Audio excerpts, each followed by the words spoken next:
After a long, exhausting night shift, I returned home only to find a plain brown package waiting on my doorstep. Attached was a note that read, "I know." In that moment, as the rain poured down and every shadow seemed to whisper secrets, I realized that someone had been watching me, closer than I ever imagined. I'd always prided myself on my routine. After long night shifts at the hospital, I craved the familiarity of my quiet apartment. But one rainy autumn evening, as I pulled into my building's driveway, everything I knew about safety unraveled. That night, I found a plain brown package sitting on my doorstep. No return address, no postmark, just a hastily scrawled note that simply read, "I know." I hesitated for a moment, my instincts warring between curiosity and dread. With trembling hands, I brought the package inside. In the dim light of my living room, I tore the paper open. Inside, I discovered several photographs and small, intimate items. A coffee cup from my favorite cafe, a ticket stub from the movie I'd seen last week, even a single hairbrush I'd never loaned out. Each piece was personal, a snapshot of my life that I assumed was private. Over the following days, the unnerving deliveries became routine. Another package arrived one morning. Inside were more photos, each one taken at a different time and angle. One showed me crossing the street on my way to work. Another captured me in my apartment from a window I was sure I'd closed. I began to notice small signs that someone had been in my home.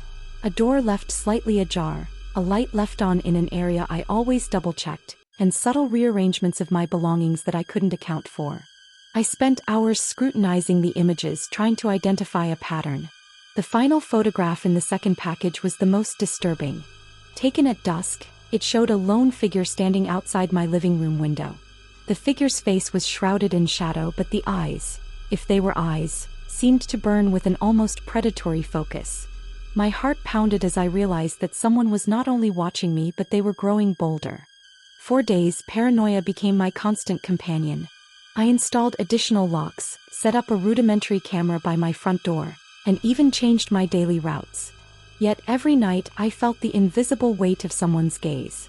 Sleep eluded me as I lay awake, the sound of the rain on the window mingling with my racing thoughts. One particularly stormy night, I resolved to end the terror. I locked every door and window, sat at my desk with the photographs spread before me, and painstakingly noted every detail. The final image of that ominous figure at my window became my focus. Determined, I decided I had to confront whoever was behind these sinister acts. I grabbed my coat, left my phone recording on the table, and stepped out into the lashing rain. The streets were deserted and slick with water as I made my way across to the building across the street, the location suggested by the angle of the final photograph. Every step felt as if it echoed with the heartbeat of a predator waiting in the dark. I approached the building, its facade old and peeling, the only light coming from a flickering street lamp. The door, slightly ajar, creaked as I pushed it open. Inside, the corridor was dim and silent, with a stale odor of decay and disuse. I navigated the labyrinthine halls until I reached a narrow room that overlooked the street through a grimy window. The sight that greeted me froze my blood. In the murk, near the edge of the window, stood the same figure from my photos. A gaunt man wearing a threadbare coat, his face obscured by the shadows of a hood. He did not move at first. Instead, his presence seemed to fill the room with an almost palpable tension. For several agonizing seconds, we simply stared at one another. I could see the muscle tension in his jaw, the slow, deliberate rise and fall of his chest. Then, without warning, he began to speak in a low, measured tone that sent shivers down my spine. "You have something that belongs to me," he said, his voice echoing in the sparse light. I stuttered a response, my mind reeling with confusion and fear. I don't know what you mean," I managed, my voice barely a whisper. A slow smile crept across his face, as if he were savoring every moment of my terror. He stepped forward deliberately, his movements predatory and unnervingly calm. In that moment, all the dread of the past days surged into a single overwhelming wave of panic. I turned to run, but the corridor seemed to stretch endlessly before me.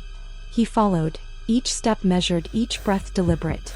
I dashed back through the building, heart pounding so hard I thought it might burst.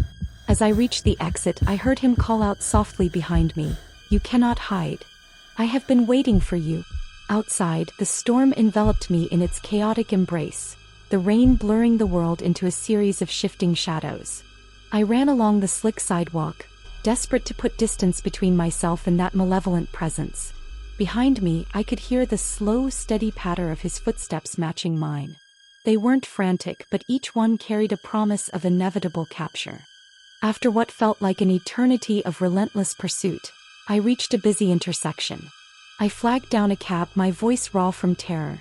The driver, sensing my distress, glanced in the rearview mirror, and I swear I saw, for a moment, a dark figure reflected alongside me before disappearing into the darkness. That night, I finally returned to my apartment, barricading every door and window. I sat in the dark, the earlier recordings playing on my phone. The final moments of my confrontation were etched into my mind. The man's voice, the slow, deliberate steps, and the lingering threat of his promise. The police investigation later yielded nothing concrete. No fingerprints, no clear evidence linking him to the packages. But I knew the truth in the way my heart raced at every creak in the night.